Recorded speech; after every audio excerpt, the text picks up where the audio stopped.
আজকে আমরা যাচ্ছি একজনের বার্থডেতে ভেদিক ভিলেজ। যারা যারা গেছো তারা জানবেই যে ওখানে রান্নাবান্নার সামগ্রী সব নিয়ে যেতে হয়। দেখাবো তোমাদেরকে কি কি নিয়ে যাচ্ছি, কি রান্না হবে আর কি করছি। চলো। এখানে আছে মেয়ের খাবার, কড়াই, খুন্তি, তেল, ছুরি, কাঁচি, সারাশি সবই নিয়ে যেতে হচ্ছে। Moon ready? কোথায় গেলি সুজি? আসো আসো। ইয়া মুন রেডি, সুজি রেডি, আমি রেডি।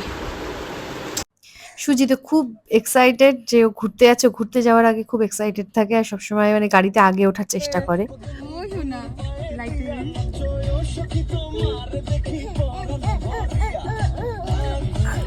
এই বিশ্ব বাংলার নিচের রাস্তাটা এতটাই সুন্দর করে যে সুন্দর রাস্তা দেখতে দেখতে এগিয়ে যাচ্ছিলাম। এবার নিউ টাউনের ভেতরের দিকে যাওয়ার পরে জাস্ট দৃশ্যটা দেখো, একটা লাইট ছিল না, পুরো মনে হচ্ছিল জঙ্গলে ঢুকে পড়েছি।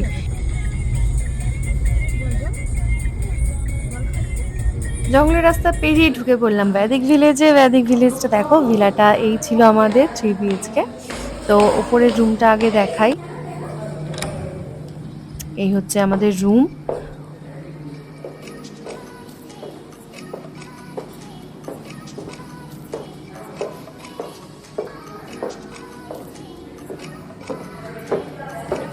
এই ফাঁকা স্পেসটা যে কেন রেখেছে বুঝলাম না, কিন্তু ওই রেখেছে আর কি।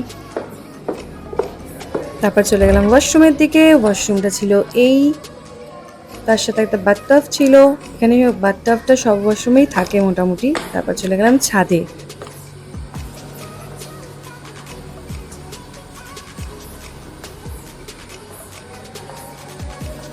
আমাদের প্রাইভেট পুল ছিল এইটা, আর পাশের ছাদেও দেখছিলাম অলরেডি পার্টি চলছে। নিচেও রাত পড়ে গেছে, রান্না বান্না শুরুও হয়ে গেছে। এবার আমার মশলাপাতি বার করার পালা। চলো দেখে নি। এই হচ্ছে আমি যা ব্যাগ এনেছি, ব্যাগের মধ্যে ভর্তি মশলা আছে, সেগুলো আমি বার করছি। দেখো কি কি মশলা এনেছি আমি। তেল, শসা, বেকিং পাউডার, সাবান। আর এইটা দেখছো, এটা পুরো মিক্সচার মশলা করেছি আমি মাংসর জন্য, মাংস কষার জন্য। জিরে, ধনে, হলুদ, গুঁড়ো লঙ্কা, কাশ্মীরি লঙ্কা, যাবতীয় মানে মশলা এর মধ্যে দিয়ে মিক্স করে এনেছি, যাতে আমার আলাদা আলাদা কৌটো না করতে হয়। আর বাকি যা পাতায় পাতায় যেগুলো ছোট ছোট পাতা নিয়ে আসা হয়েছে, আর এটা হচ্ছে নুনের কৌটো, সবই মোটামুটি নিয়ে আসা হয়েছে। এবার চিকেনগুলোকে বার করে নিচ্ছি। 2 রকমের চিকেন আনা হয়েছে, একটা হচ্ছে বোনলেস, একটা হচ্ছে উইথ বোন। বোনলেস দিয়ে হবে চিকেন পকোড়া, সবাই বুঝতেই পারছো, আর উইথ বোন দিয়ে হবে চিকেন কষা।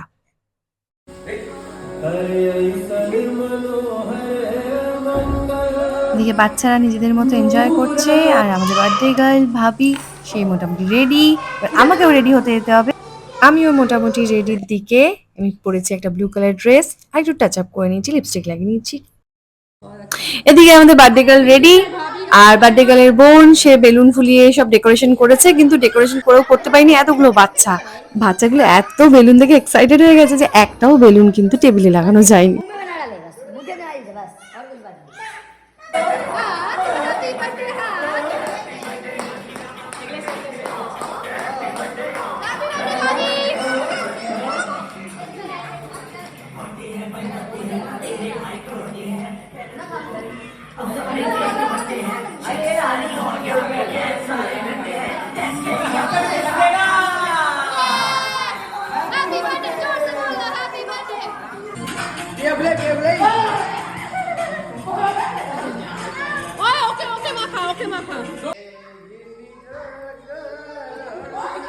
খুব করে ফটো সেশন আর ভিডিও তোলার পর চলে গেলাম পুলে।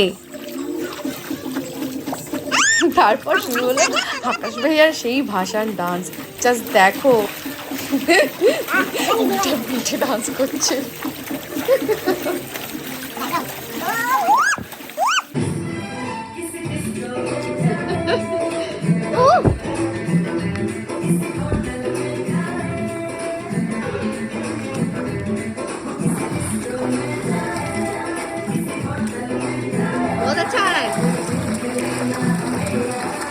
झूम के आए हम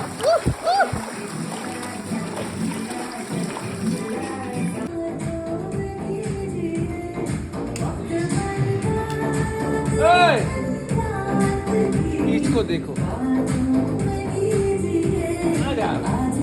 বাবার খুব ইচ্ছা করছিল মেয়েকে নামানোর, কিন্তু মেয়ের ঠান্ডা লাগার কারণে আমি আর নামতে দেইনি। এই করতে করতে হয়ে গেছিল অনেকটাই রাত, তারপরে চলে গেলাম ঘুম দিতে। ঘুম থেকে উঠে দেখো আমার মেয়ে উঠে গেছে। উঠে গিয়ে মুডটা খুব একটা ভালো নেই।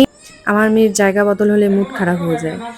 এদিকে মুন বানাচ্ছে মেয়ের খাবার। মেয়ে আজকে নেস্টাম খাবে সকালবেলা ব্রেকফাস্টে, আর আমরা খাবো হচ্ছে ম্যাগি, যেটা বৌদি মানে ভাবি আর ভাবির বোন বানাচ্ছে।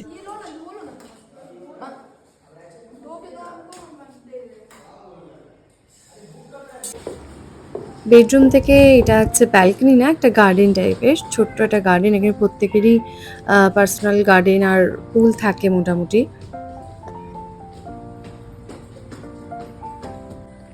তারপর বেরিয়ে গেলাম একটু হাঁটতে। হেঁটে জায়গাটা ঘুরবো, কিন্তু এতটাই বড় জায়গা যে হেঁটে ঘোরা সম্ভব ছিল না।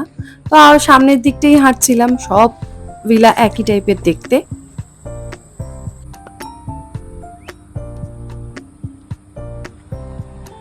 উইকেন্ড কাটানোর জন্য একদম পারফেক্ট জায়গা কলকাতার মধ্যে। এবার আমাদের যাওয়ার সময় হয়ে গেছে।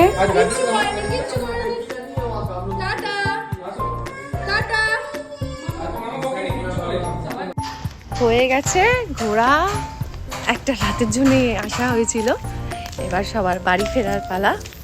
তো বাড়ি ফেরার আগে জায়গাটা জাস্ট একটু ঘুরে দেখছিলাম, খুব সুন্দর জায়গা। কিছু কিছু ভিলাতে এখনো কাজ চলছে। ভ্যাদিক ভিলেজ থেকে ফেরার পথে একটা দারুণ নার্সারি দেখতে পেয়েছি, আর নার্সারি যেখানে সেখানেই আমি যখন তখন দাঁড়িয়ে পড়ি রাস্তার মধ্যে নার্সারি দেখলে। সেখান থেকে কিছু গাছ নিলাম, খুব সুন্দর সুন্দর ফুলের গাছ, আর রবার প্ল্যান্টও নিলাম। এবারে বাড়ির দিকে হাজবেন্ড বাবাজি বললো আর কোথাও দাঁড়াবো না, এবার কিন্তু বাড়ির দিকে যাব। সেদিনে আকাশটা এত পরিষ্কার ছিল, এত সুন্দর লাগছিল দেখতে, জাস্ট দেখো কি সুন্দর। আমাদের কলকাতা কিন্তু খুব সুন্দর। আর এই হলো আজকের আমার ভিডিও। আমার ভিডিও যারা দেখো তাদের ধন্যবাদ। আমার ভিডিও লাইক করলে আমি খুব খুশি হব। লাইক কমেন্ট শেয়ার অবশ্যই করে দিও।